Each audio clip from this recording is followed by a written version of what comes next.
Hola, hola, ¿cómo están? Bueno, espero que anden todos bien.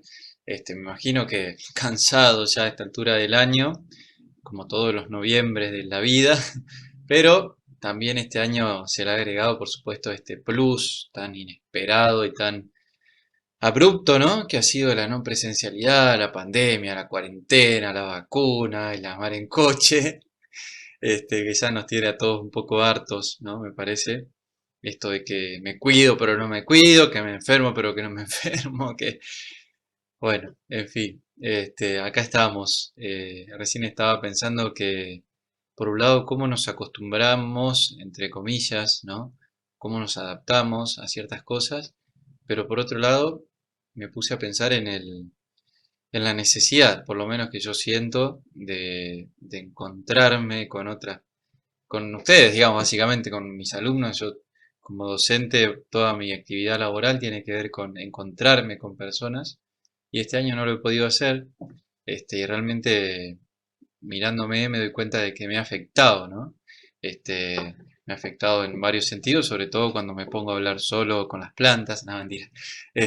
No, pero uno siente ese desgaste y sobre todo cuando tiene esos pequeños encuentros con, no sé, con una persona, con un alumno, supónganse, hasta que se lo cruza en la calle o uno como que siente una energía que le hace falta, ¿no? Así que bueno, acá estamos, pero bueno, poniéndole el pecho, a lo hecho pecho, diría Homero, y nada, tratando de dar lo mejor de cada uno, ¿no? Así que bueno, ahí estamos, terminando ya este recorrido, haciendo lo mejor que podemos. Yo les quiero proponer hoy que veamos dentro de lo que es la unidad 3. No quería terminar, digamos, esta materia, si bien ya hemos visto bastante de esto, ¿no? Pero no quería terminar esta materia sin ofrecerles una visión del sujeto, una visión de la persona eh, desde el cristianismo, ¿no? Me parece que siendo la nuestra una institución católica, no podemos dejar de lado, digamos, esta concepción que además ha tenido una importancia y la sigue teniendo muy grande, ¿no? En el pensamiento humano, en la historia del pensamiento, en la antropología especialmente.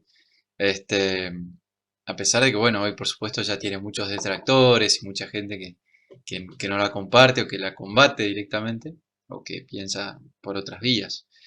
Eh, si bien, como les decía, esto ya lo hemos venido hablando bastante cuando hablamos de los dinamismos, del alma, el cuerpo, de la forma de conocer, de la afectividad, en fin, cuando hablamos de las dimensiones de la persona, todo eso lo hemos visto desde una perspectiva que es acorde, digamos, al cristianismo.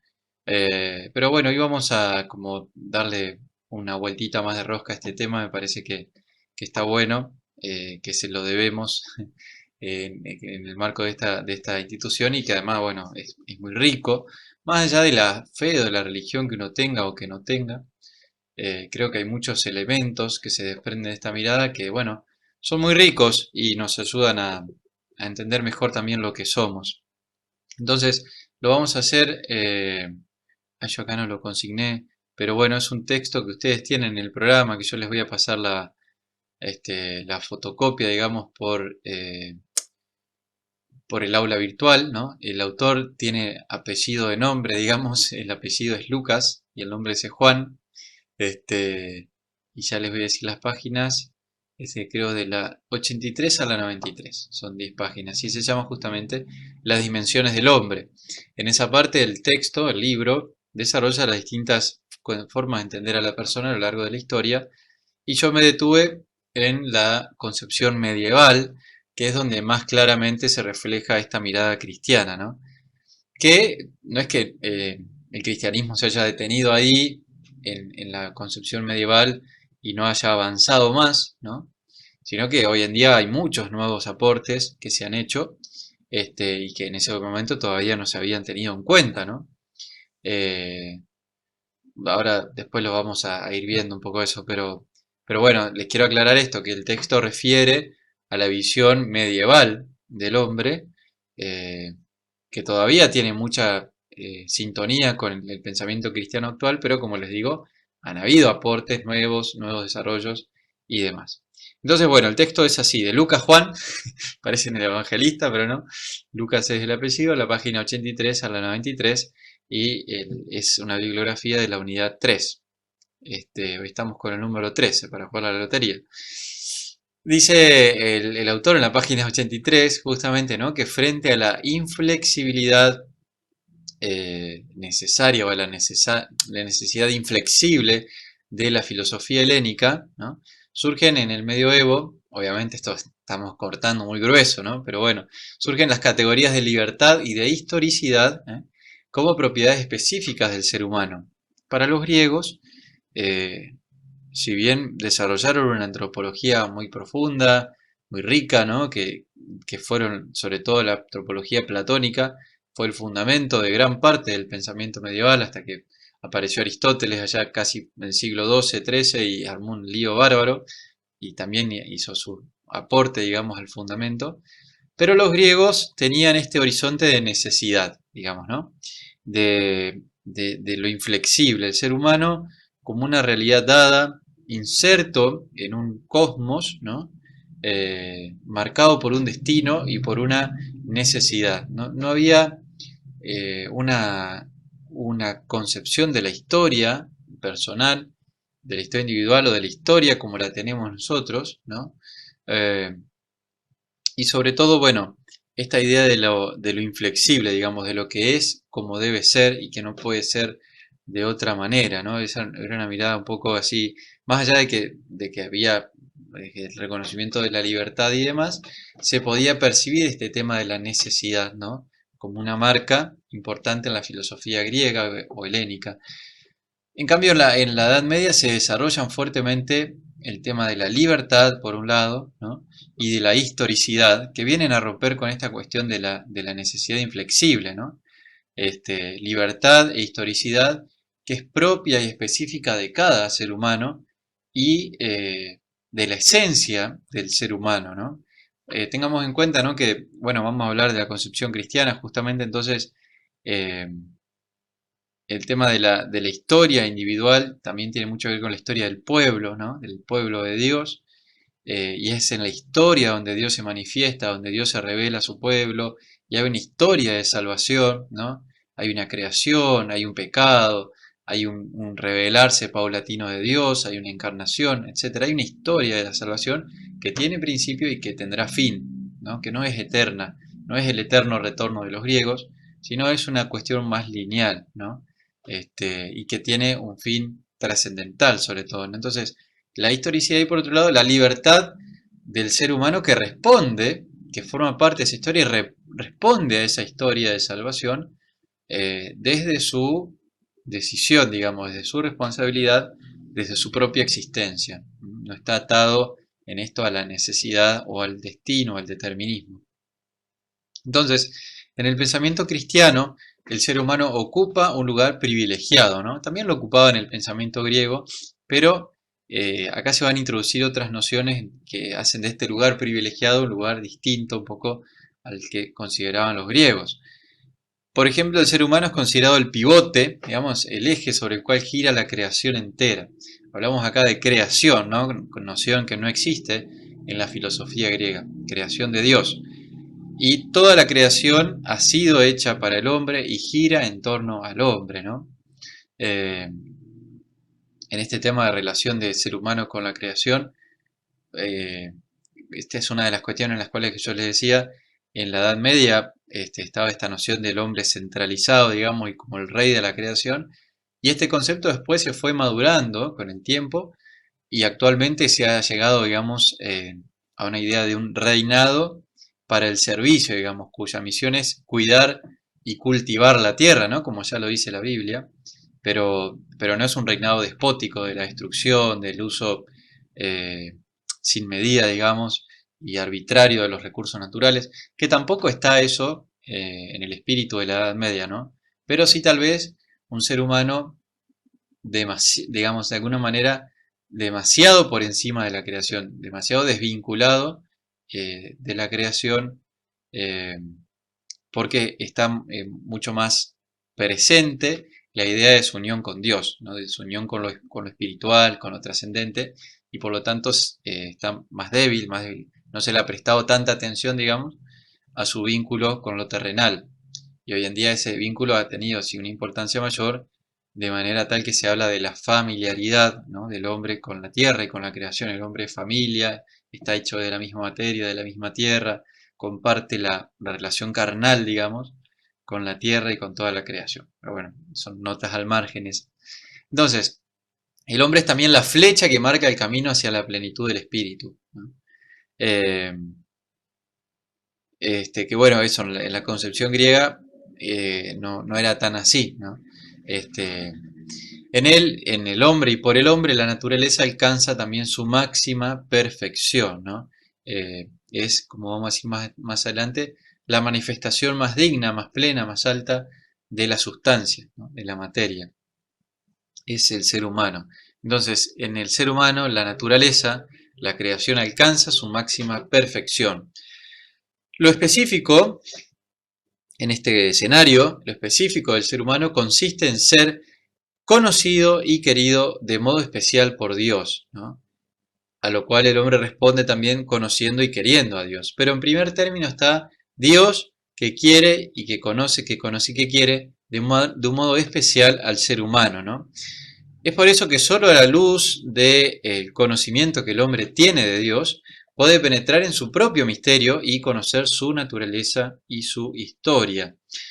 Es decir, es en Dios, en su encuentro con Dios, en la revelación, bueno, a través de la fe, donde el hombre no solamente descubre a Dios, sino que se descubre a sí mismo, descubre su propio misterio, descubre su propia naturaleza, a partir de que se ve iluminado con la luz divina, digamos, ¿no? Entonces, es a partir de este conocimiento que el hombre tiene de Dios donde puede penetrar su propio misterio y conocer su naturaleza y también su propia historia, interpretar las claves de su propia historia, ¿no? Como lo ha hecho el pueblo de Israel, que lee su propia historia, ¿no?, su esclavitud en Egipto, su paso por el desierto, su exilio en Babilonia, las distintas batallas ganadas y perdidas, la conquista de Tierra Santa o de la Tierra Prometida. Todos estos hechos que son de su historia los lee a la luz de una historia de salvación, ¿no?, y los interpreta desde, desde la presencia y desde la cercanía de Dios con ellos, que es su Dios y los acompaña y los salva, digamos, ¿no? Entonces, de la misma manera, el hombre particular lee su propia historia y la interpreta a la luz del conocimiento que tiene de Dios, ¿no?, de Dios en su propia vida. Por eso solamente en Dios hecho hombre, ¿no?, solamente en Jesús, que asume la carne humana, la segunda persona de la Trinidad que se encarna, asume la naturaleza humana, le es dado al hombre descifrar su enigma, ¿no? Eh, Dice el Concilio Vaticano II algo así como que en el misterio del Verbo encarnado el hombre descubre su propio misterio, ¿no? Jesús viene a revelar no solamente al Padre, sino a revelar al propio hombre. Jesús, encarnado el Verbo, la segunda persona de la Trinidad encarnada, ¿no?, el hecho central del cristianismo, su encarnación, su muerte y resurrección, eh, viene a revelar al hombre el hombre, ¿no? Le revela su propia naturaleza y por eso es que ahí descifra su enigma, ¿no? Se evidencia ahí su sentido de trascendencia, por el cual es persona, es alguien y no un algo, ¿no? Entonces, el hombre en este sentido es una obra especial de Dios que lo pone en la existencia en un cara a cara personal con él y lo invita a participar de su propia vida, de su misma vida. Una invitación que solamente recibe el ser humano, ¿no? Y por eso también es especial, digamos, ¿no?, a participar en la propia vida divina, ¿no?, a tomar parte de la vida de Dios, ¿no?, vivir alimentados, nutridos de la fuente de la vida eterna de Dios, en un cara a cara personal con Él, ¿no? Moisés, de vuelta, es la figura de esto, el hombre que hablaba cara a cara con Dios, como lo hace un amigo, ¿no?, como uno lo hace con un amigo. Y, y Jesucristo, digamos, la segunda persona al encarnarse, ¿no? Dice el Papa Francisco, Jesucristo es el rostro de la misericordia del Padre, este rostro de Dios que hasta ese momento era imposible de contemplar porque el hombre podía morir, ¿no?, y en esto Moisés recibió como una especie de gracia especial para poder hacerlo, ahora ese rostro se revela en un rostro de hombre, en un rostro carnal, en un rostro concreto, en el rostro de una persona que es Jesús, ¿no? Entonces, esto de que Dios lo pone en la existencia en un cara a cara, se da de modo concreto y real a través de la persona de Jesús, ¿no? Y el hombre tiene que hacerse respuesta libre a esta invitación, a esta propuesta de Dios. El hombre se hace respuesta libre en el trenzado de sus actos, digamos, ¿no? Por eso también el hombre es el interlocutor de Dios y se convierte en su tú verdadero. Esto es muy interesante y muy lindo, ¿no? En el relato de la creación, Dios crea todas las cosas, pero al único al que le dirige la palabra es al hombre, ¿no? Y al único al que lo llama por su nombre y se refiere a él como un tú, digamos, ¿no? Dios crea todas las cosas y también las ama, pero al único al que le dirige, al único con el que habla, es con el hombre, ¿no? Entonces, el ser humano es el interlocutor de Dios en la creación, ¿no? Qué importante esto, qué bello también, y qué importancia que le da el tema de la palabra y del lenguaje, ¿no? En el ser humano. Eh, entonces, se establece un diálogo, ¿no?, con él, cuya máxima expresión va a ser la encarnación del Verbo Divino, como dijimos antes, ¿no? Dios, que se va revelando paulatinamente, se hace hombre para poder hablar con el hombre cara a cara, digamos, ¿no? De manera concreta, existencial, visible, palpable, audible, etcétera, etcétera. A la luz de este misterio es como el hombre entiende su misterio y se comprende a sí mismo en la profundidad de su ser, ¿no? En esto, bueno, hay dos grandes pensadores los cuales refiere el texto, que son San Agustín por un lado y Santo Tomás de Aquino por el otro. San Agustín en realidad es un autor, un filósofo, un teólogo más que nada, ubicado, digamos, como se suele decir, a caballo entre dos edades. San Agustín todavía vive en el Imperio Romano, ve de caer y lo ve concretamente, digamos, él muere escuchando cómo los bárbaros invadían su ciudad. Este, bueno, no lo toman con sentido peyorativo a los bárbaros, digamos, se suele denominar así a las tribus no romanas que ingresaron luego al imperio y terminaron con su existencia, ¿no? O transformaron del imperio en otra cosa. Pero bueno, San Agustín entonces es romano, vive en el contexto del imperio y por eso podríamos decir es medieval, está profundamente influido por el neoplatonismo sobre todo. Permiso, ¿eh?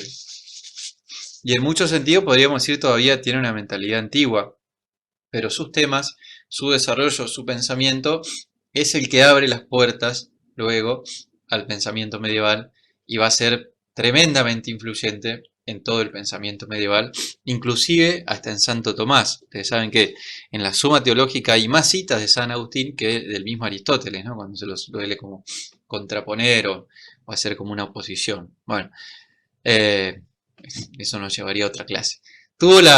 San Agustín tuvo la originalidad, bueno, vivió en el siglo IV, ¿no? Del 334 al 430, una larga vida, y tuvo la originalidad de ponerse a sí mismo como objeto de su propio estudio, ¿no? Si ustedes leen San Agustín las confesiones, los soliloquios, van a ver que siempre suele hablar en primera persona, habla de sí mismo y también le habla a Dios en segunda persona. Entonces se pone a sí mismo como objeto de estudio y se pregunta, ¿qué soy yo, Dios mío? ¿No? Es importante Dios mío del final porque ¿qué soy yo? San Agustín no se lo pregunta solo a sí mismo, en solitario, en soledad, sino que se lo pregunta a Dios, en presencia de Dios, se lo pregunta a Él y busca en Él la respuesta. ¿Qué soy yo, Dios mío? En la antropología de Agustín, el tema de la subjetividad, de la interioridad, es completamente central, ¿no? Totalmente el corazón de la cuestión, porque es un trabajo, es una metafísica de la interioridad, de la reflexión del hombre que entra en sí mismo y ahí se encuentra con Dios, eh, y ahí es capaz de trascenderse, de elevarse y encontrar su propia verdad y la verdad de todas las cosas. Entonces, San Agustín entiende la subjetividad como autopresencia y autoconocimiento, estar presente de mí mismo para mí mismo, digamos, ¿no? Estarme presente a mí mismo y conocerme a mí mismo también siempre en la compañía y a la luz de Dios, ¿no? Por esta subjetividad, por esta autopresencia y autoconocimiento, el hombre penetra en su interioridad y descubre como luz que lo ilumina por dentro. Se descubre a sí mismo como una luz que lo ilumina por dentro. Pero una luz que no es propia, sino que es una luz recibida y una luz engendrada también en el diálogo, ¿no? Como decíamos, en el diálogo con Dios, ¿no? Con sí mismo y también con Dios. El camino entonces que conduce a la verdad es la penetración en la propia conciencia, donde irradia la luz divina como poder creativo. El tema de la doctrina de la luz en San Agustín es muy importante, que lo ha tomado también de los neoplatónicos, ¿no? La imagen de Dios, al cual no podemos ver directamente, pero sí podemos ver su luz, ¿no? Un poco como el sol, que no lo podemos mirar directamente, pero podemos ver todas las demás cosas y a nosotros mismos gracias a su luz. Y esta luz, que es ser también, nos invade, nos inunda y nos ilumina interiormente y nos ayuda a descubrir nuestra propia verdad, ¿no? Entonces, el camino que conduce a la verdad es la penetración en la propia conciencia, ¿no? Dice Agustín, entré y vi con el ojo del alma una luz inconmutable. Quien conoce la verdad conoce esta luz y quien la conoce conoce la eternidad, ¿no? Semejante capacidad de interiorización hace al hombre, hombre al hombre, ¿no? Y lo convierte en objeto y campo de su propio conocimiento. Entonces, esta interioridad, esta interiorización, es el ámbito propio que hace del hombre un hombre, digamos, ¿no? Del ser humano un ser humano. Y lo convierte en su propio objeto y campo de conocimiento. Como pensando, bueno, ¿qué es lo que hace de una cancha de fútbol una cancha de fútbol? Y no las tribunas, no tal vez los vestuarios, no la cantina, digamos, no la cabina de los periodistas, ¿qué otra cosa se les ocurre? No el banco de suplentes, sino, bueno, el rectángulo que delimita la cancha y los dos arcos, básicamente eso no es lo que hace que una cancha de fútbol sea una cancha de fútbol. Entonces, ¿cuál es el ámbito, el espacio que hace que el ser humano sea ser humano? Este espacio interior donde se encuentra con Dios y encontrándose con Dios también se encuentra consigo mismo. Otro tema en San Agustín es la unidad de alma y cuerpo. Acá ponemos un matiz, ¿no? Porque San Agustín, fuertemente influenciado, como decíamos, con el neoplatonismo, tiene una tendencia a no llega al dualismo, digamos, no contrapone el cuerpo y el alma como el cuerpo como algo malo, ni lo rechaza, pero sin embargo se concentra mucho más en el tema del alma. Pero claramente en San Agustín el hombre no es solamente espíritu, no es solamente interioridad pura o luz incandescente. Miro para arriba porque recién andaba una araña acá dando vueltas y a mí no me gustan para nada las arañas. Pero bueno. Entonces, el hombre es también cuerpo, ¿no? Que unido al espíritu forman una sola realidad. Aunque, como decíamos, el alma es el constitutivo principal, ¿no? La realidad humana no se reduce a ella, no se reduce al alma. Las tres potencias del alma, que en San Agustín son la memoria, la inteligencia y la voluntad. ¿Se acuerdan? Nosotros hemos visto inteligencia y voluntad como las potencias del alma. Agustín le agrega acá la memoria, ¿no? Nosotros la vimos como una potencia sensitiva, pero para él la memoria también es una potencia del alma. Las tres refieren a un mismo sujeto que es la persona, ¿no? Que es el único sujeto de operaciones y al cual se le atribuye una única naturaleza. No obstante, como decíamos, hay que reconocer que en San Agustín hace del alma racional el elemento esencial, ¿no? Por el que el hombre es imagen de Dios. Entonces decíamos, subjetividad, unidad de cuerpo y alma. La otra, el tema agustiniano es el tema de la imagen de Dios, ¿no? Un tema agustiniano y un tema muy cristiano también de la antropología cristiana y de toda la Edad Media y hasta la actualidad. Ustedes saben, en la Biblia, en el relato de la creación, dice que Dios hizo al hombre a su imagen y semejanza, ¿no? Y en esa afirmación está contenida toda una antropología muy rica, ¿no? Que de la cual, bueno, acá tenemos un reflejo, o tenemos un desarrollo, tenemos una reflexión, ¿no? El tema de ser imagen de Dios, ¿no? ¿Qué quiere decir? Dónde está esta imagen? ¿Cuál es la imagen y la semejanza con Dios, ¿no? La teología, antropología teológica, algunas corrientes van a decir que luego del pecado el hombre ha conservado la imagen, pero ha perdido la semejanza, y su camino de salvación es recuperar la semejanza gracias a la gracia justamente de Dios que actúa en él, ¿no? Como una vasija que ha perdido su forma y que las manos del alfarero deben volver a darle la forma y la semejanza con el objeto original, ¿no? Entonces, la entidad persona, así constituida, como venimos hablando, subjetividad, unidad de cuerpo y alma y demás, aparece como imagen de Dios, ¿no? El sujeto humano es luz recibida y en diálogo, es efecto y reflejo de la luz increada, ¿no? Entonces, en este discurso de la luz, podemos entender al ser humano como un reflejo y un efecto de la luz divina, ¿no? De la luz increada, de la luz de Dios. Entonces, la clave de la antropología agustiniana se encuentra en su metodología. ¿En qué sentido? Primero, bueno, en que no entiende al hombre desde las demás criaturas, o una comparación desde lo exterior, sino desde su comportamiento específico, desde su conocimiento reflexivo y su responsabilidad moral, ¿no? Y que lo estudia en primera persona como ser que se conoce a sí mismo.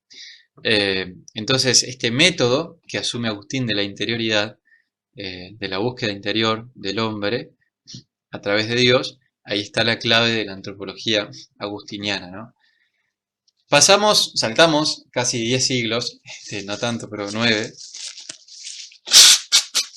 y vamos al otro gran filósofo y teólogo, no son los únicos dos, obviamente, pero son dos grandes pilares, que ya lo nombramos, y que es Santo Tomás de Aquino, ¿no? Santo Tomás vivió en el siglo XIII, en lo que se conoce como la Alta Edad Media, ¿no? En la Europa occidental y cristiana, fraile dominico.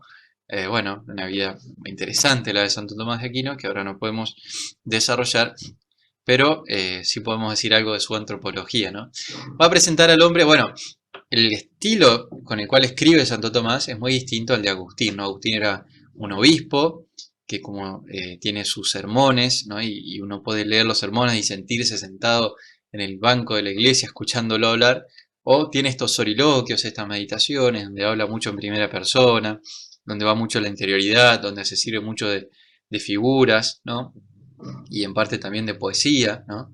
Eh, es un estilo muy personal, muy humano, uno casi lo puede sentir a Agustín hablando. En cambio, Santo Tomás es un maestro escolástico que escribe para la academia y escribe para alumnos que están estudiando y escribe de manera así mucho más sistemática, más precisa, digamos, tratando de definir, de ser ordenado, de ser claro y todo lo demás, ¿no? Entonces, eso, bueno, simplemente tener en cuenta. Santo Tomás de Aquino entonces presenta al hombre como criatura predilecta de Dios y frontera de dos mundos, ¿no? El mundo corruptible por un lado y el mundo imperecedero, el mundo espiritual y el mundo material, ¿no? Interesante esta idea del ser frontera, del ser, el único ser, fíjense ustedes, que está como agarrado con una mano de un lado y con la otra del otro, ¿no? Que tiene sus pies apoyados en la tierra y su corazón elevado al cielo. Todo lo demás pertenece o a un campo o al otro, ¿no? Menos Dios, obviamente. Todo lo demás, hasta los ángeles, refieren al mundo espiritual y no al mundo material. Retomamos acá el tema, vamos a ver algunos conceptos que ya fuimos viendo, ¿no? El tema de la unidad sustancial de alma y cuerpo. Santo Tomás entiende al hombre como en su entronque con Dios como principio y meta del mismo, ¿no? Entonces, Dios está en el principio del hombre en cuanto a creación y en la meta también de la existencia humana en cuanto a su fin último al cual el hombre debe aspirar, al cual debe llegar, ¿no? En la perspectiva bíblica no aparece la contraposición de alma y cuerpo, claramente, no son elementos dicotómicos, ¿no? En la mentalidad semítica, la mentalidad hebrea, eh, que escribe el relato de la creación, no existe, como sí existe fuertemente en los griegos, esta dicotomía, esta contraposición entre lo material y lo espiritual, entre el cuerpo y el alma, sino que se utilizan términos que designan al hombre todo, ¿no? La carne, por ejemplo, el soplo de vida, pero designan al hombre completo. El ser imagen de Dios corresponde al humano entero y a todo el ser humano, ¿no? Y a todo el ser humano se le promete la resurrección, no solo a una de sus partes. Entonces, la Biblia, por un lado, cuando habla de ser imagen de Dios, habla de toda la persona, no dice solamente del alma humana. Y cuando se le promete al hombre la resurrección, no es la resurrección del espíritu, que además es contradictoria la opción porque el espíritu no muere, sino la resurrección de la persona, cuerpo y alma, ¿no? Entonces, no es el alma una entidad foránea, advenediza, sino la forma sustancial del cuerpo, ¿no? Esto ya lo hemos hablado, y la dimensión constitutiva del ser humano cuya característica esencial es la inteligencia racional, ¿no? Platón, por ejemplo, bueno, afirmaba la preexistencia del alma antes del cuerpo, y de tal modo que puede entenderse el alma como una entidad foránea, extranjera, extraña al cuerpo, advenediza a él, y acá de ninguna manera, ¿no? El alma intelectiva es el acto primero estructurante del organismo humano, ¿se acuerdan? El acto primero, un cuerpo natural organizado. Lo hemos hablado, creo que con el texto de Bernoa, eso.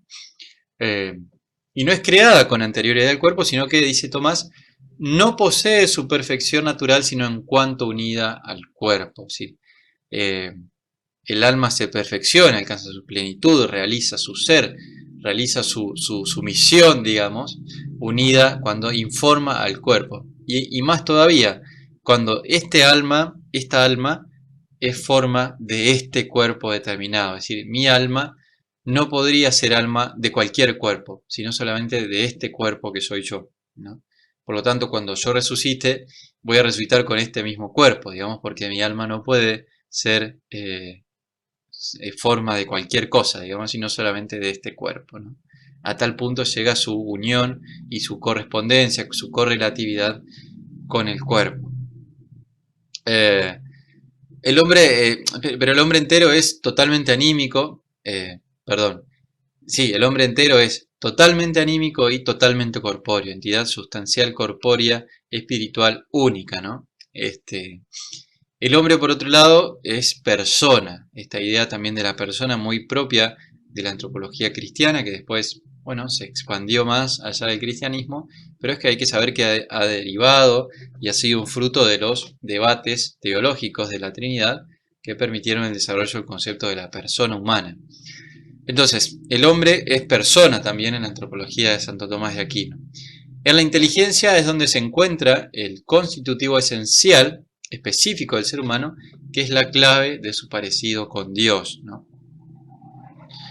Para Tomás de Aquino ahí está, digamos, la cuestión de la imagen y la semejanza. Si uno dijera, bueno, ¿y cuál es el elemento por el cual podemos decir que el hombre es imagen y semejanza de Dios? Bueno, la existencia de él de una inteligencia espiritual, ¿no? Gracias a la unión sustancial del cuerpo y del alma. La persona, por otro lado, en grado supremo, en el orden de la sustancia, como decíamos algo, no es un algo indeterminado, sino alguien autónomo e independiente. Esto me gustó, esto, ¿no? El grado supremo en el orden de la sustancia, ¿no? Vemos la sustancia de todas las cosas y puedo decir, bueno, ¿cuál es la manifestación más plena de la sustancia? Es la persona humana, ¿no? Entonces, es en virtud de su entendimiento racional que la persona ejerce el pleno dominio sobre sí misma y guarda con Dios una relación locutiva, como decíamos antes, una relación de diálogo, de conversación de Dios y el hombre, ¿no? Directo a directo. Eh, por ahí también de vuelta a entender que, bueno, el texto por ahí tiene algunas expresiones que no sé si no son un poco exageradas, pero entender también que estamos siempre refiriendo a la mentalidad medieval, ¿no? Pero esto de que en virtud de su entendimiento racional ejerce un pleno dominio sobre sí misma, bueno, lo de pleno habría que verlo, realmente me parece que habría que matizarlo bastante, ¿no?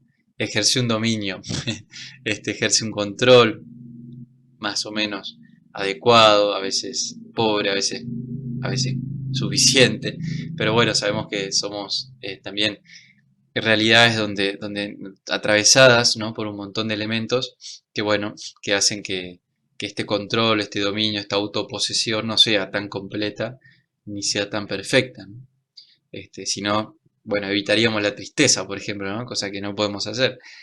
Gracias a este poder cognoscitivo, el hombre se abre al ser en toda su extensión, lo conoce y lo ama, ¿no? La inteligencia humana es lo que le permite al ser humano abrirse al ser de todas las cosas creadas, al ser total, ¿no? En toda su extensión, y abriéndose al ser, el hombre lo conoce y conociéndolo lo ama, ¿no?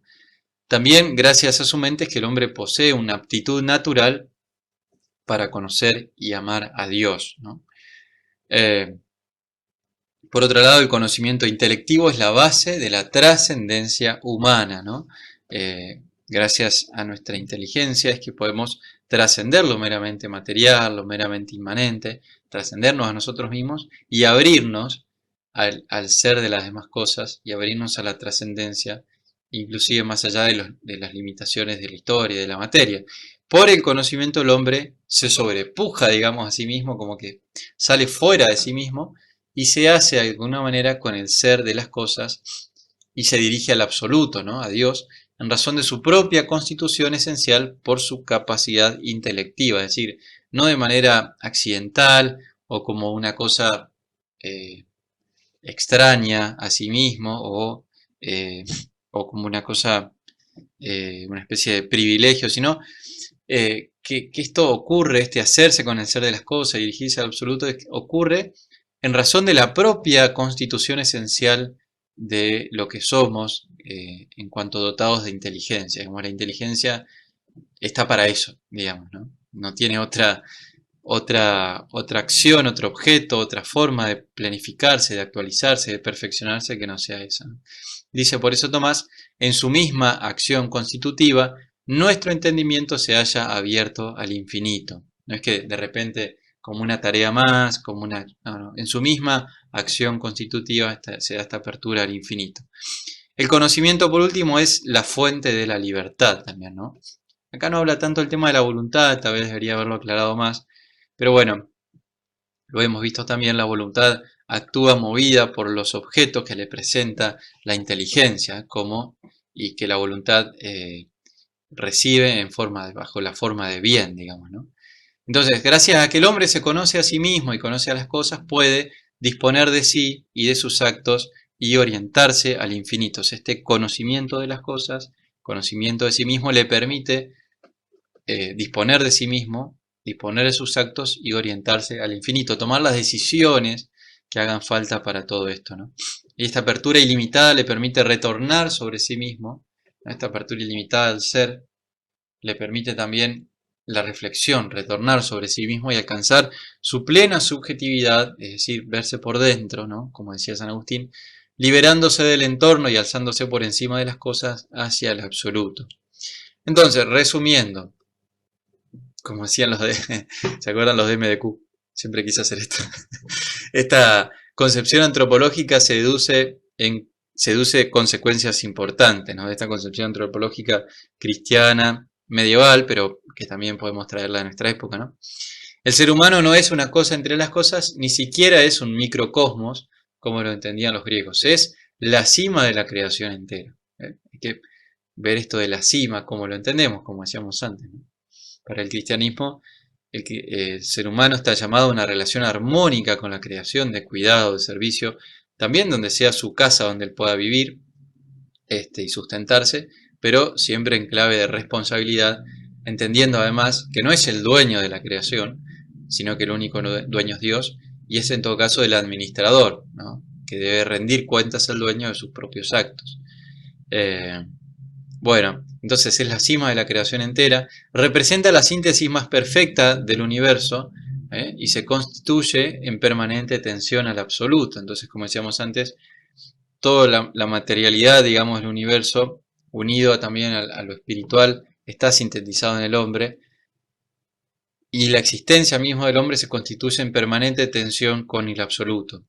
Y por último, se encuentra inserto, la última consecuencia, se encuentra inserto en un orden universal que está fundamentado en Dios, ¿no? Que no es una caja cerrada, no es un eterno círculo de sí mismo, sino que tiene un fundamento más allá del universo mismo, que es Dios como creador, de modo que carece de sentido hablar de una antropología o plantear el problema antropológico desde sí mismo, ¿no? Cerrado hermético sobre sí mismo y sin abrirse a la existencia de Dios o al fundamento trascendente de Dios, ¿no? Por eso la antropología medieval, esta antropología cristiana, es una antropología sumergida, digamos así, en la teología, ¿no? Una antropología que se desarrolla y se trasciende en teología, ¿no? Tener en cuenta que la antropología como tal, tanto filosófica y cultural, se va a desarrollar, bueno, la filosófica en principio, en la Edad Moderna, ¿no? Como un ámbito del saber autónomo, independiente y separado de los demás, y la antropología cultural ya lo hemos visto mucho más casi ya, y sí, en la contemporaneidad, digamos, ¿no? Pero entonces, actualmente también esto, también es posible una antropología filosófica cristiana, ¿no? Que tiene, que está influenciada por la fe, que está orientada, que está enriquecida, pero que se desarrolla desde ahí a partir de la luz de la razón.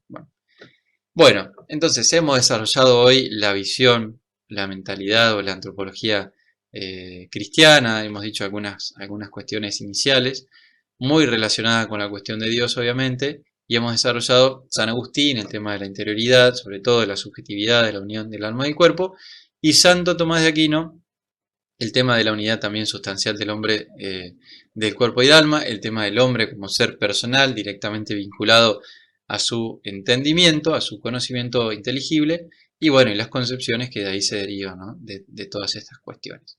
Bueno, les agradezco mucho el aguante, la paciencia, la buena onda, espero que estén bien y creo que nos vemos en las mesas, ojalá así sea.